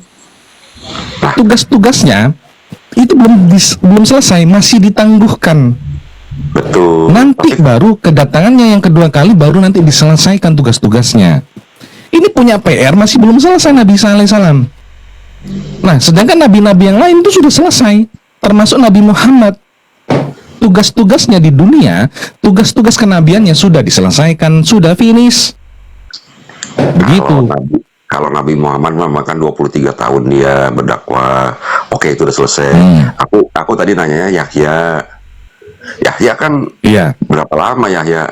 Harusnya juga Kan belum udah selesai. dijawab. Nabi Yahya mah tugasnya udah bandel. Bukan masalah lama atau sebentar yang enggak loh. Yesus malah cuma 3 tahun setengah.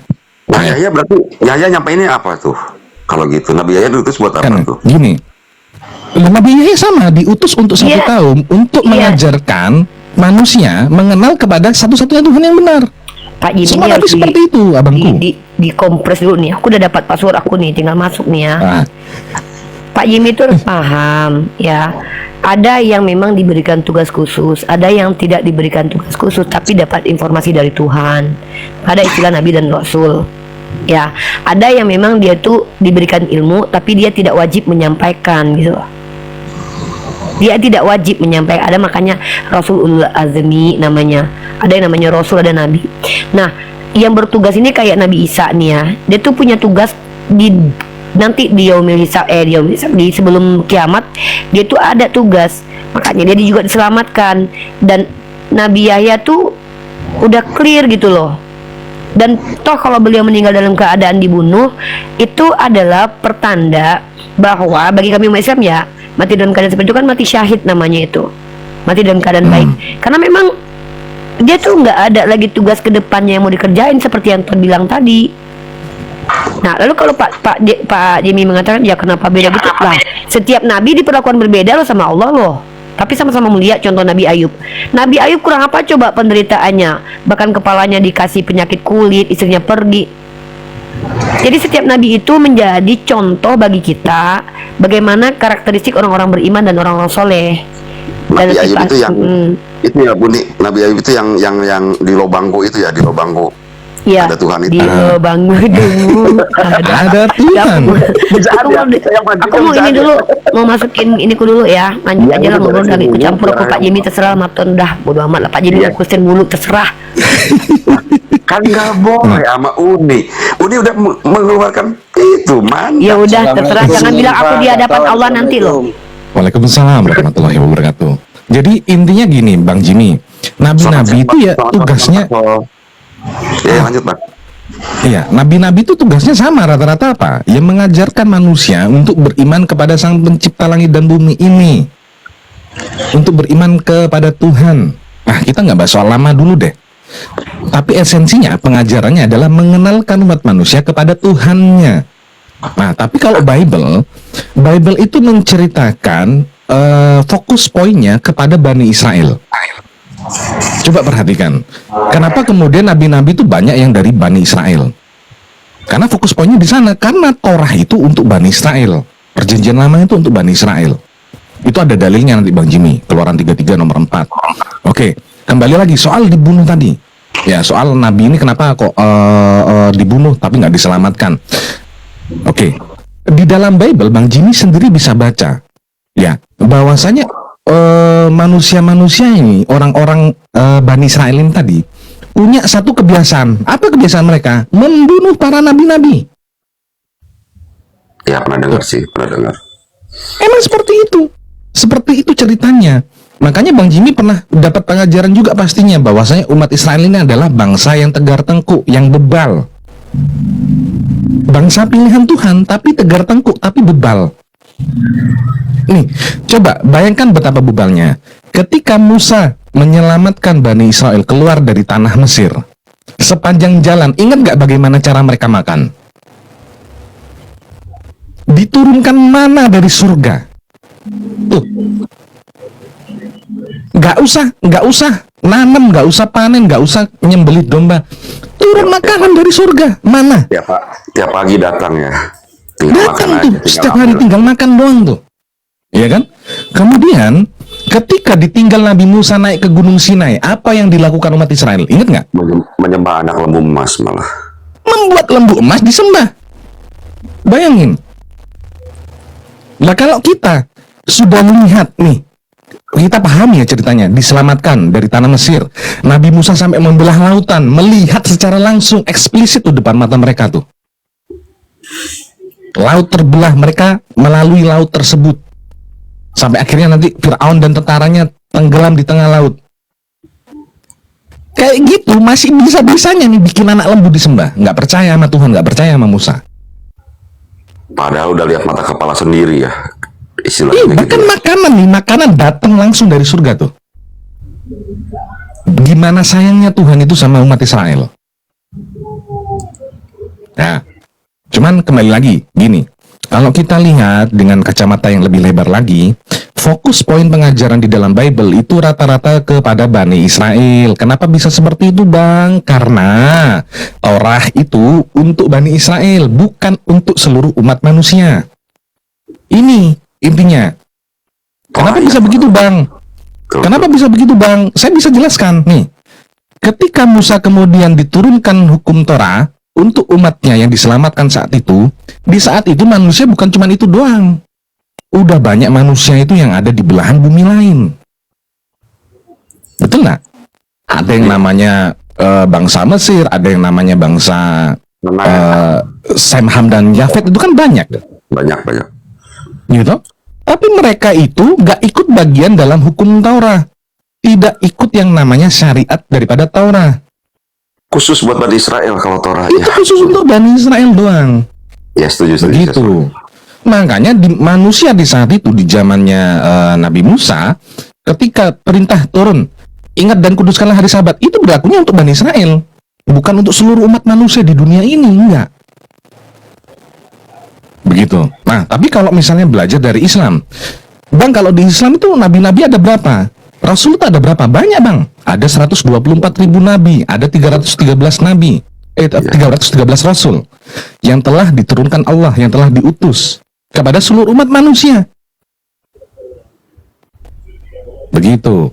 Ya, Masing-masing pengajarannya sama, pengajaran intinya untuk mengenal kepada Tuhan yang benar, untuk kemudian syariatnya berbeda-beda di setiap kaum, di setiap umatnya. Begitu. Ya, saya tahu itu soal 124.000 yang udah dikirim, 25 yang apa? Yang mesti diingat gitu kan. Ya, apa saya kayak itu. Tapi saya udah pelajari soal itu, Bang. Udah pelajar juga soal itu. Kemudian Islamnya, Al-Quran itu rahmatan lil alamin, untuk seluruh alam, untuk seluruh umat manusia. Begitu, itu tertulis di dalam Al-Quran. Nah, makanya kalau dikomparasi kepada Bible, sebetulnya kalau kita menyimak perkataan Yesus yang sering Bang Jimmy baca nih, Matius, Markus, Lukas, Yohanes. Apa? Yesus ketika dia mengutus murid-muridnya nggak dibolehin kok keluar ke bangsa lain.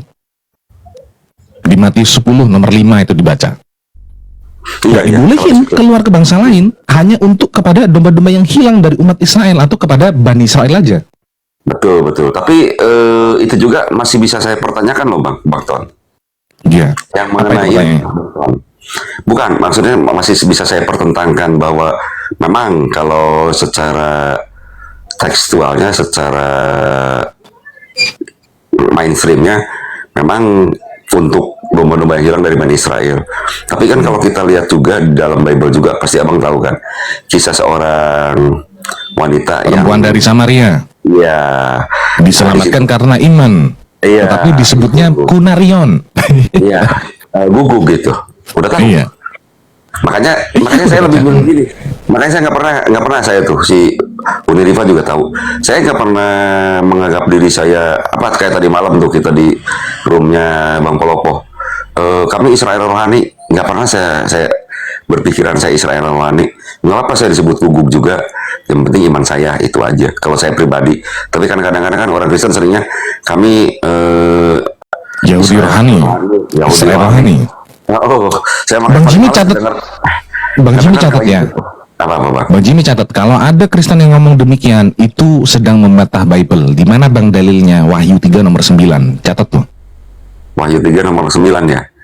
Bisa dipakai buat ini, nanti saya catat. Wahyu 3 nomor 9 ya. Ya. Wahyu 3 nomor 9 itu untuk orang-orang yang mengakui dirinya Yahudi padahal mereka bukan orang Yahudi. Disebutnya apa? Disebutnya jemaah iblis. Pantesan Bang Palopo. Ya ngerti. Oh itu. Pantesan sama Ya. Bang Palopo bilang itu. Oh gitu. Wahyu 3:9. Ya. Lanjut Bang. Itu. Oke. Kalau saya kemudian ulangi lagi Bang. Maaf Bang, aku motong Ya. dulu. Yang tadi Abang kan khusus buat itu. Makanya saya kan tadi bilang saya bisa membantah Abang bahwa memang kalau secara tekstual, secara mainstreamnya memang Yesus itu diutus untuk domba-domba yang hilang dari Bani Israel. Tapi kalau kita ngeliat Bible juga yang keempat Injil yang saya sering baca, kita bisa melihat banyak sekali peristiwa-peristiwa. Bukan soal satu itu aja, bahwa Yesus pun mau menyelamatkan yang di luar Bani orang-orang. Israel. Iya itu gitu loh, ngerti kan? Oke. Bang Ton, maksud saya kan bantahan dari pernyataan Bang Ton itu saya gitu ungkapin. Siap. Gini Bang Jimmy. Bang Jimmy kan percaya dengan penebusan yang dilakukan oleh Yesus. Oh iya. Kristen harus percaya dong kalau Kristen. Betul. Catat lagi dari saya, catat lagi nih. Dalil lagi nih. Galatia 4 nomor 4 dan 5. Itu jelas. Galatia 4 nomor 4 dan 5. Itu jelas eksplisit bahwasanya Yesus itu melakukan penebusan hanya untuk mereka yang takluk kepada hukum Taurat. Mereka yang nggak takluk kepada hukum Taurat nggak ikutan ditebus.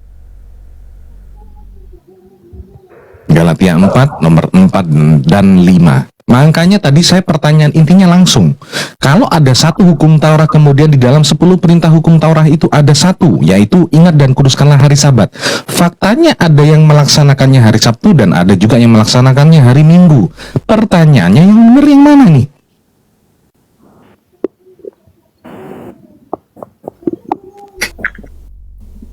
Nah, itu dasar pertanyaannya dari situ. Galatia 4 nomor 4 dan 5.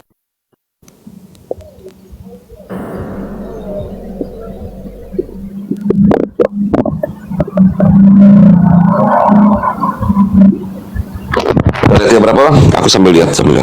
Nomor 4 dan 5.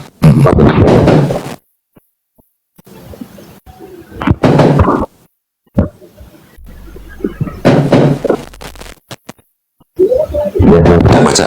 Udah tahu. Udah saya screenshot tuh. Ya. Saya baca lagi. Dan saya sukanya gitu sih. ya. Ya, nanti saya baca lagi. Saya istilahnya pelajari lagi. Terus terang baru nyampe. Makanya senang sama Bang Polopo itu, dia banyak ngeluarin ayat kayak gini kayak Abang gitu kan. Nanti kan kita bisa belajar, bisa baca sendiri. Gitu kan. Baik. Jadi kita bisa tahu gitu. Itu ada nilai plusnya. Makanya kemarin juga di Bang Isu PI juga saya bilang, jangan kayak komal-komal lintas agama itu kan banyak yang protes tuh ke Bang Yusuf.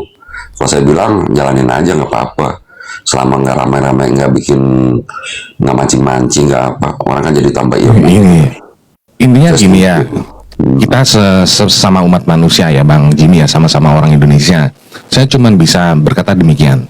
Debat lintas agama, pembahasan tentang lintas agama ini hanya untuk orang-orang yang mau.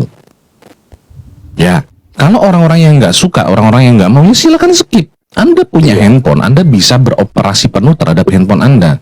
Kalau misalnya Anda nggak suka pembahasan lintas agama, ya udah silakan cari yang Anda suka. Kalau saja lewatin aja ya Bang ya. Iya. Nah, jangan Iya. jangan kemudian jadi manusia itu yang apa namanya nggak suka dengan sesuatu banyak komentar. Lu punya handphone tinggal lu geser aja gitu kan? Atau kalau nggak tahu caranya geser, taruh di lantai, hancurin pakai palu gitu kan? Iya kan? Kita mah pikirnya simpel aja gitu loh. Nggak suka ya udah skip gitu loh. Nah, tapi lucunya nih banyak orang-orang yang nggak suka, tapi nonton mantengin di bawah nih, seneng ngedengerin padahal gitu kan? saya udah komentar sama artinya bertolak belakang gitu. Saya udah pernah masuk ke komal yang ada banget ya, komal muslim ada banget dulu, apa saya lupa. Malah sepi penonton. Senangnya rame-rame Ya. orang yang di bawah itu. Nah. Senangnya keributan. Iya betul. Tapi nggak apa-apa. Tapi kalau untuk Bang Jimmy pribadi ya silakan cari ya, mungkin ada teman-teman apologet atau teman-teman debater ini yang Bang Jimmy suka, bisa ditanya, bisa Bang Jimmy untuk menggali informasi, bisa di cross check lagi bener atau enggaknya sesuai dengan data dan fakta atau tidak, kan seperti itu. Bijak-bijak lah untuk diri sendiri gitu. Banyak lah. Saya banyak teman-teman di kalangan Islam banyak kok, Bang Polo, di Riva, Bang Ardi, Bang Ari, yang saya itu sering masuk saya. Tapi Kalau saya salut loh. Kenapa? Salut Bang Jimmy bisa tahan sama Bang Palopo sama Bang Loding, salut saya serius. Itu padahal kalau beliau bernarasi berdua itu buset kejang-kejang semua itu yang Kristen. Iya biasa ya Pak. Makanya kemarin juga ada yang apa ya, ada yang nyinyirin saya juga makanya bingung, kenapa sih kamu Jimmy seperti bunglon gitu. Loh, bunglon apa saya dalam hati ya, bunglon apa gitu. Oh ternyata dia nerangin kenapa gini. Loh saya bilang kalau dia lagi narasinya bener, gue mau ngebantah apa gitu, apa yang perlu gue bantah gitu kan. Tapi saya bilang sama dia, Ini "Bang, dulu jangan nih ada ngomong." cewek kayaknya suka sama Ton tapi ditolak cintanya sama Ton nih. Waduh, Vita namanya. Adem tapi nggak ada edukasinya buat apa? Vita, kamu ada masalah apa sama Ton? Buset. Kamu suka ditolak? Kok kayak gitu ngomongnya? Adem tapi nggak ada edukasinya buat apa? Sejak kapan di room Uniriva ini nggak ada edukasi? Bahkan gue kalau ngupil aja ada edukasi tutorial ngupil yang baik dan benar loh. mulai. Dasar Vita By the ya. way, Mulai. By the way, Uni saya mau izin dulu ya, ada kegiatan. Iya. Izin Iya, dulu iya. nanti sambung lagi Uni. Bang, aku mau nanya Bang Ton, aku ternyata Iya. aku ternyata udah pernah follow Bang Ton ya, udah lama ya. Iya. follow Saya Bang juga Ton. tadi kaget kok. Oh Bang Jimmy ternyata nge-follow saya. Udah saya follow back gitu kan. Iya, saya udah follow. udah Tapi lama. tunggu dulu. Takut gue salah paham sama si Pita nih. Pita nih ngomongin room kita atau room siapa? Ngomongin room ini lu Vita, adem tapi lu bilang gak ada ilmu gitu. Gua ku jambakin lu ya Vita ya. Udah, coba. Oh gitu. Kurang ngopi ya. Masak dibilang penonton dibilang suka keributan ya nggak di. Oh jadi bener lu nyerang room ini. Oh bener Vita. lu nanti di gift lope sama si Ton baru tahu lu keplek-keplek lu nanti. Di gift lope lu baru tahu lu sama Ton ya. Udah mulai kumat. Nggak, biasanya gitu Pak Jemi. Biasanya kalau ada cewek nggak suka sama orang-orang tampan tuh biasanya tuh kalau nggak cintanya pernah ditolak, kalau nggak tuh karena bertepuk sebelah paha biasanya. Tapi Iya, aku mau open cam lagi nggak Bang bagus Ton itu, kondisinya. Bang Ton itu sebenarnya mirip Bang Jibril ya. Iya. Sama, orang Iya. sama. Beda loh. Beda orang. Nah, berbeda pribadi tapi satu hakikat ya.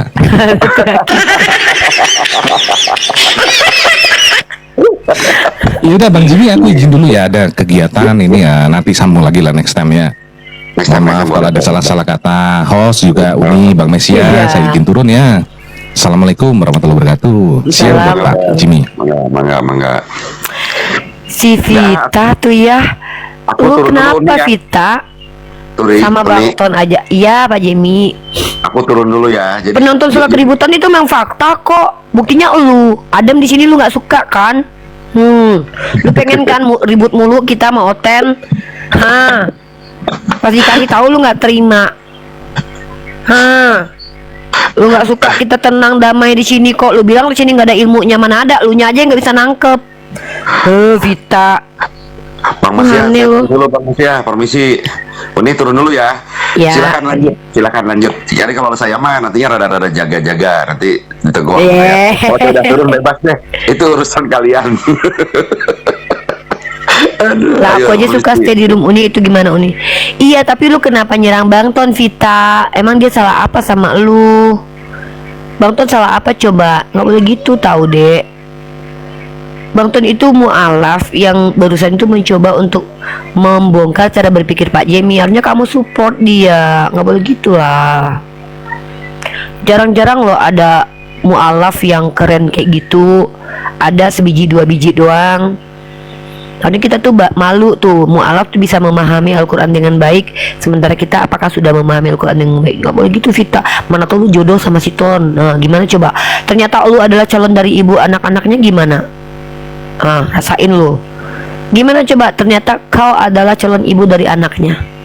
Tiba-tiba lu keserempet di jalan, terus kayak gini kan, keserempet. Tiba-tiba si Ton ketemu sama lu kan.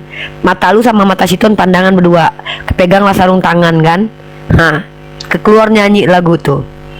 Tatapan matamu menarik janda. Nah gimana coba? Jadian lu sama si Ton, orang yang lu yang lu rendah-rendahin ternyata jadi imam lu. Mualaf itu sholat lu di belakangnya. Gimana coba? Vita, nggak boleh gitu Vita. Kan kita nggak tahu Vita, jodoh mah kita kan nggak tahu Vita. Tiba-tiba lu lagi ke mall kan, terus cepirit kan mau ke toilet, tiba-tiba Ton lagi depan pintu. Sini mbak, salah nih, ini toiletnya yang cewek. Dibantuin sama Ton. Tiba-tiba keserempet sama Ton. Ini lagi ngapain sih naik lagi sih Pak? Penasaran banget sama apa Pak Jemi? Vita, aku bantuin kamu Vita, aku gatel di mulut aku. bilangin sama Nyoni Rifa, sama aja lu juga hati-hati sama Abi, sama Marsepudi lah. boleh sekarang muntah-muntah, tapi ketemu di USA tiba-tiba Pak Jemi jadi imam gitu. mending gua jadi pohon pisang lah. Wah tuh. Iya jelek Vita, banget kan deh. cuma Uni bilang doang. Uni pikir kamu ngerendahin Ton gitu. Tahu-tahu kamu jadi jodoh sama dia, gimana? Pak Jemi nih jodoh sama Rasmi, baru tahu rasa nih. Siapa muda? Siapa? Kang tua, tukang jualan tua dia. Namanya Rasmi hantu belau. Udah, aku tidur lagi, aku cuma guyonin itu aja. Gatel Iya. tadi di bawah. Bilang aja apa seneng di komal aku. Pak Jemi mah. Tatapan mata Ton menarik Vita. Pak naik dong Pak Pendeta. Pak Pendeta kita kan temenan. Masa Pak Pendeta nggak mau naik ke sini? Pak Pendeta kan sama aku udah pernah diskusi dua arah. Katanya Pak Pendeta tuh baik. Ayo naik sini dong. Sini Pak Pendet. Masa Pak Pendet cuman ngintip-ngintip doang, nggak berani naik sama aku sini. Vita jangan gitu ya Vita, kamu nggak boleh ngerendahin laki-laki. Arijalu qawwamuna 'alan nisa. Allah menciptakan Adam ya, dan Allah memuliakan Adam. Laki-laki itu imam, kita harus memuliakan laki-laki, apalagi suami. Mana tahu kamu tadi calonnya istrinya si Ton. Ayo loh. Pak Pendet naiklah sini Pak Pendet. Halo Pak Pendet, nggak apa-apa kok. Umi baik kok. Umi baik. Umi mah orangnya asik Pak Pendet. Pak Pendet nggak usah takut. Umi mukanya aja yang angker, hatinya kayak gini Pak Pendet.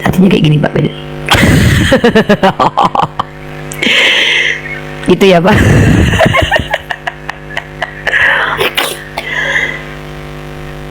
Bang, Bang Mes. Bang Mes. Woi. Woi. Bang Mes. Woi, woi, woi. Ini tidur ya orangnya. Masa bangun tidur, tidur lagi?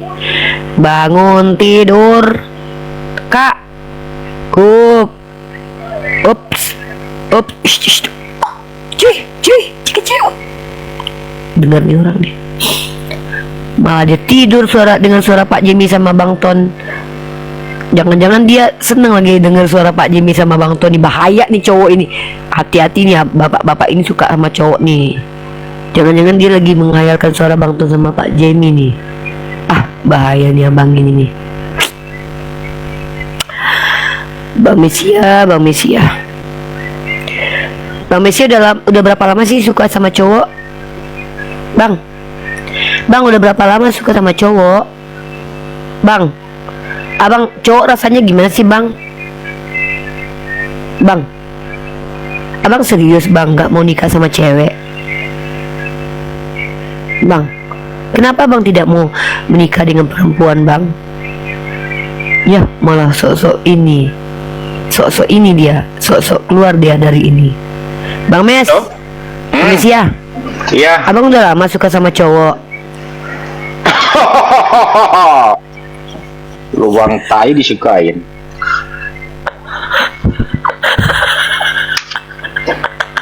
Itu orang-orang yang suka toilet itu masuk aja di toilet. Lah bukannya abang suka?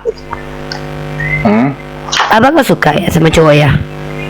Abang suka cewek. Katanya abang gak suka sama cewek. Buktinya abang gak mau ngelamar aku. Nggak suka semuanya. Abang sukanya sama Pak Kipas. Suka hidup sendiri. Gimana mereka siapa? Pasti dia turun. Udah turun lah dari tadi juga. Cie katanya tuh bang, dicie-ciein bang. Bang on cam dong katanya, netizen pengen lihat abang. Nggak boleh. Lubang hidung abang ada 3 atau 2? Mau bayar berapa berani? Bang pecah murahan. Allah, abang kok gini deh. Abang pasti bakalan tergila-gila sama aku. Mau pergi ke restonya hari Jumat. Ada apa emang? Jalan-jalan aja, lihat orang telanjang. Ih, emang. Emang di daerah situ kan pantainya kan telanjang. Ya, tapi nggak usah kayak gitu juga kali. Ya nggak lihat, cuma sebelah mata doang. Yang satunya enggak dia. Teman-teman kalau cari suami yang kayak gini nih, matanya dicolok ya teman-teman. Om iPhone beli. Gitu ya teman-teman. Jadi itulah kita dengarkan diskusi santai antara Bang Ton Pak Uni cocok sama Bang Mata Ali. Cocok dari Hong Kong. Ali mah adik gue. Di bawah aku umurnya itu, Mami Gisel. Aku cocoknya sama om ini nih. Om yang sebelah ini. Maksa. Uni cocoknya sama aku katanya di bawah. Gitu loh. Jadi Pak Jamie tadi itu orang yang sedang mencari. Oh, Uni nggak suka berondong. Nggak kak, sukanya sama om. Om senang, om iya, bayar. Pak Jamie itu lama banget dia itu. Dia mencari tahu. Dia nggak apa-apa. Iya.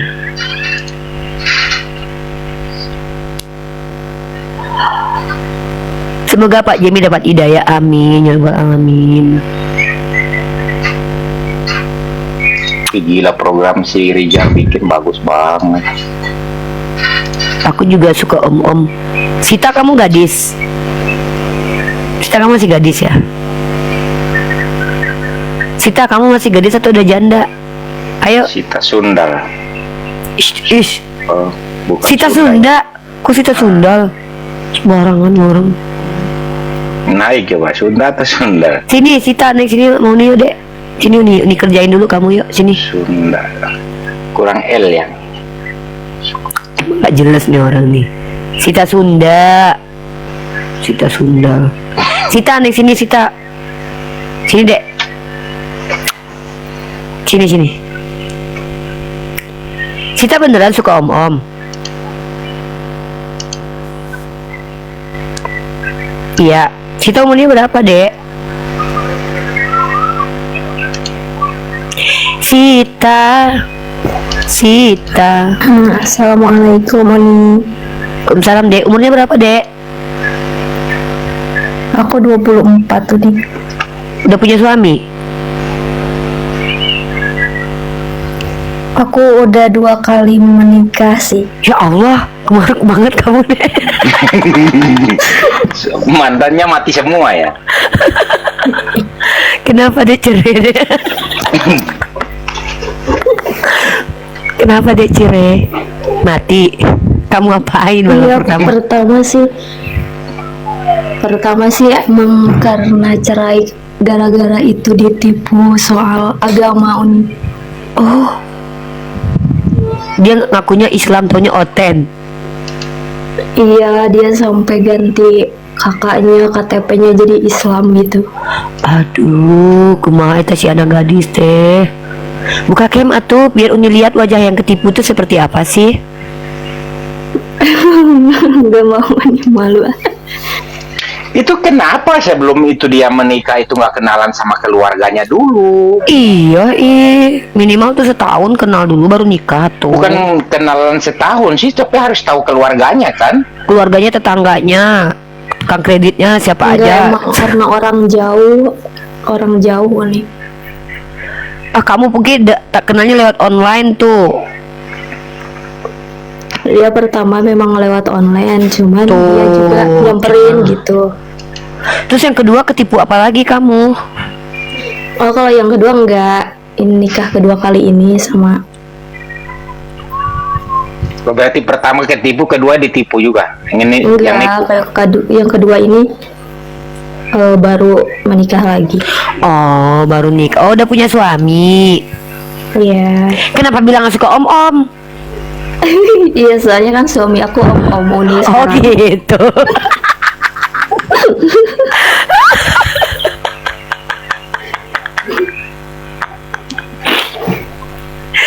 Aduh, ya Allah. Kalau om-om itu pengalaman kan, Sita? Situ nggak pengalaman, gak usah ngomong ya bang. Pengalaman apa? Nikah juga belum. Terus gimana sih ternyata sudah menikah? Nisa, kamu tuh kenapa sih ketawa-ketawa mulu? Kamu sini, naik ke atas sini, Nisa. Dia ngobrol di luar inilah, capek ngobrolin Tuhan terus. Tuhannya Oten ribet diomongin. Ayo yang itu mau makanya itu untuk pencegahan yang perempuan yang itu kalau kenalan orang yang jauh setidaknya kan harus kenalan keluarganya dulu. Mau di jauh dimanapun nggak masalah. Ya kadang kan orang tuh udah cinta buta gitu. Kan cinta buta seperti yang kamu alami kepada aku gitu.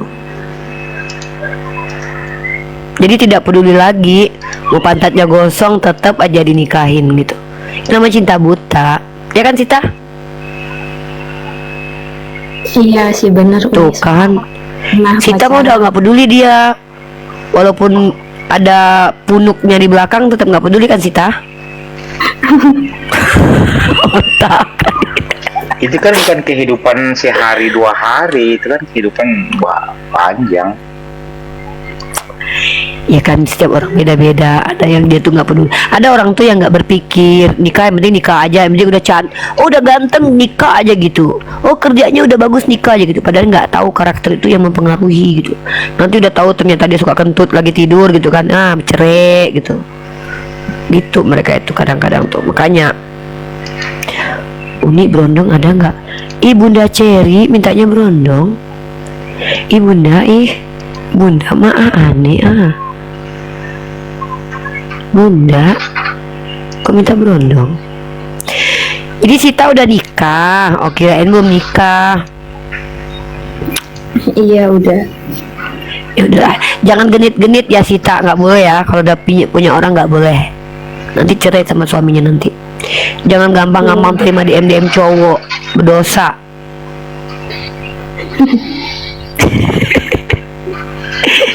Yaudah, Uni sama Brono nggak apa-apa sapanya yang kaya Uni. Mami Gisel mah selera atuh. Sama kayak kita, kamu sukanya warna apa? Pink. Udah hitam aja bagus, enggak juga. Kamu suka makan apa? Ayam goreng. Udah makan udang aja. Enggak, itu selera mami. Karena kebanyakan berondong itu tidak punya prinsip, belum punya prinsip. Banyak berondong-berondong itu yang belum punya prinsip, mereka tidak mengerti esensi pernikahan. Yang mereka tahu itu ya udah, gua seneng lu seneng gitu. Kadang mereka tuh rela mengorbankan dirinya untuk istrinya, padahal nggak boleh gitu ya. Jadi berondong-berondong itu harus mengerti dulu esensi pernikahan itu apa, karena banyak kasus perceraian terjadi gara-gara tidak peduli dengan esensi pernikahan. Tujuan menikah itu apa sih gitu loh. Aku ngomong karena aku sudah mengalami hal itu, jadi aku tahu pernikahan itu tidak boleh bermain-main gitu. Capek Uni ngadepin berondong. Oh, ini pengalaman nih si Bunda nih. Makanya Bun, menikah tuh dengan orang yang tahu esensi pernikahan apa gitu, tujuan pernikahan tuh apa gitu. Kalau untuk senang-senang doang mah cuman sebentar, paling umur 60 tahun ya, 70 tahun ya, 80 tahun paling lama. Poki merah, Uni cariin aku jodoh. Kamu cewek apa cowok? Hah, Poki, kamu cewek apa cowok? Gua lihat dulu. Oh, cewek. Kamu sini, aku cariin jodoh, Nek. Uni nggak coba lagi. Aku ditemukan, aku tidak mencari. Ayo naik sini Poki, aku cariin kamu jodoh. Sini naik. Naik kamu sini, naik nggak? Awalnya begitu sih, tapi akhirnya dia berkhianat. Makanya bunda tuh gini loh, berondong-berondong itu, anak-anak muda itu, mereka tuh 80% kehidupan mereka tuh bagaimana mereka tuh supaya enak, senang, tapi dapat duit banyak kayak gitu. Kayak gitu rata-rata. Kalau orang-orang yang sudah dari kecil, dari mudanya itu sudah punya prinsip ke dirinya sendiri, dia mencintai dirinya sendiri, itu biasanya bisa mencintai orang lain. Berondong-berondong yang tidak mencintai dirinya sendiri, yang doyan ngerokok, doyan mabuk, doyan begadang, berarti dia nggak cinta sama dirinya gitu. Gimana dia mau mencintai orang lain coba? Uni pernah pacaran dengan berondong? Nggak pernah. Aku nggak pernah pacaran sama berondong karena aku nggak suka. Tapi apa namanya, kalau bisa tuh lebih dari kita setahun, 2 tahun, 3 tahun, itu pun juga udah, aduh, beda setahun 2 tahun juga egonya saling tabrakan. Kalau bisa tuh bedanya tuh 5 tahun 10 tahun lebih dewasa gitu. Buat cewek-cewek yang masih muda nih ya, saran aku ya. Begitu, semuanya ada di dia. Uni dah tuh NPD lagi tuh kan, emang banyak tuh. Kalau sama gerandong suka nggak Uni? Ini gerandong nih, Jessia nih gerandong. Iya, berondong-berondong sekarang tuh kebanyakan NPD guys. Makanya jangan sampai. Kak Ina, oh iya, daftar Uni, daftar apa? Sini aku bantuin cari jodoh. Tuh siapa tadi cewek tadi yang mau cari jodoh? Kenapa ya kalau aku malah enjoy sendiri, aku juga ya udah bang, nikmati aja dirimu sendiri, nggak usah nikah lagi. Udah debat atuh. Apa kak? Kak, aku ke blok nomor itu aku nggak bisa masuk banking. Aku barusan bikin password baru, nggak bisa masuk. Iya, gara-gara tadi 3 kali masukin password. Aku pikir tuh dia udah kesimpan kan, ternyata password yang lama. Kak Uni, tapi bisa kok turun ya. Iya dek. Assalamualaikum. Waalaikumsalam dek. Berakhir sudah diskusi dan debat para apologet Islam yang telah memberikan kita ilmu dan pengetahuan tentang ajaran Islam dan ajaran Kristen. Semoga ilmu yang kita dapat dari diskusi dan debat ini dapat membentengi kita dari permutatan, yang mana pada saat sekarang banyaknya misionaris-misionaris mencari muslim yang awam untuk dimurtadkan. Saya akhiri video ini. Terima kasih kepada saudara-saudari muslim semua yang telah mengikuti diskusi ini sampai habis. Sampai ketemu lagi dan nantikan video-video diskusi dan debat apologet Islam selanjutnya. Assalamualaikum warahmatullahi wabarakatuh.